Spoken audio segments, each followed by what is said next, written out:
The second of two poems posted Wednesday, September the 13th, 2023. The last of the months. Except for the Summit Summon this year that I haven't gotten to yet in the regular readings. But I am completely up to the beginning of 2023 now.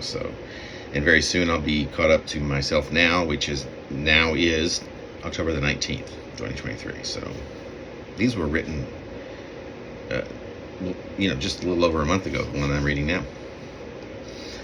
Number 4069, the Argyle Saga. My depression wore Argyle, which I thought was not very representative of the times, even though I was a child of the 80s, or, as I say, a child of the 90s, by the time of which I could legally drink or go to war, had received an undergraduate degree, and had attended a Motley Crue Whitesnake concert and a Depeche Mode concert, not to mention others, like, for example, much as I was hoping to get to mention that I got to attend a Huey Lewis and the News concert in Memphis, but my depression says that we don't have time for that.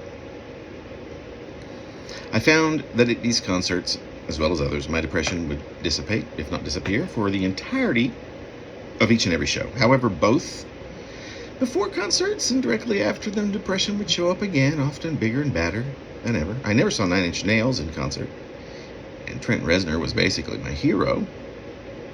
And any of you who are acquainted with the band or with the musical genius of its lead singer, who around the time of this poem's recollection, somewhere near the transition of the 1980s into the 1990s, that is, would probably know that Mr. Reznor during this time was essentially goth's anointed king. He was also recording an album at 10050 Cielo Drive in the west central part of the Beverly Crest neighborhood of Los Angeles, where some members of the Charles Manson family had committed the Tate murders in 1969, when I was 2 years old. Reznor had purchased the property in 1992 and immediately built within it a recording studio, which he dubbed Le Pig. For years, 9 Inch Nails would blare incessantly from whatever headphones I would use at the time into my ears at whatever the maximum possible decibel level. His anthems, filled with complex riffs, punk remnants, heavy driving beats, Reznor's screamy voice, and ultra-depressing lyrics would uplift me anytime I was able to play them. Truly. A few years later, an emergency room doctor would write me a prescription for Prozac and say that I suffer from depression. I had taken a 3 or 4 question test, and it had been determined, and that I would probably need to take these pills for the rest of my life. This was in Toledo, Ohio, where anyone can get quite depressed without the least bit of encouragement. There was no real connection between my depression and listening to 9 Inch Nails, so incessantly, of this I am almost 100% certain.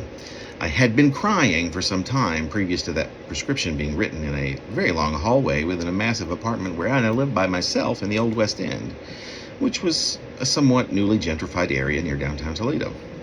Or in downtown Toledo. The area had apparently known much worse days, as gentrified neighborhoods usually have. And my renting of the most massive apartment within which I've ever lived probably played very little into this gentrification. I left without even giving notice, certainly owing a big pile of back rent. But it is often the case that individuals fall rather vehemently on one side or the other side of the whole gentrification thing. I was quite simply depressed, that's all. This is how I speak, by the way. This is called pressure speech. You meander, you go back to your subject. You sometimes forget what you were even talking about. And this is why, probably one of the main reasons I don't have a job, though it's something that can be controlled. And you learn how to deal with it, and just the awareness of having it is the biggest thing, I suppose. I was quite simply depressed, that's all. It was all thanks to a breakup more than anything else. That was all it really was, to be honest. I picked up the prescription for Prozac and took it religiously through 2 or 3 refills, and then I stopped taking them. And I've not taken Prozac since. I began to feel quite a bit better, thanks especially to this medication, and soon I piled everything I owned into an Audi Quattro and drove it to Boston, arriving there New Year's Eve, the night before 1997 began, is when I arrived. And it was here that I would live a mostly happy existence for 3.5 years. By the time I left Boston for San Francisco in the summer of 2000, I had thrown away all of my, by then, outdated and really quite holy Argyle socks, of which I had previously worn quite an extensive collection. These are mere facts.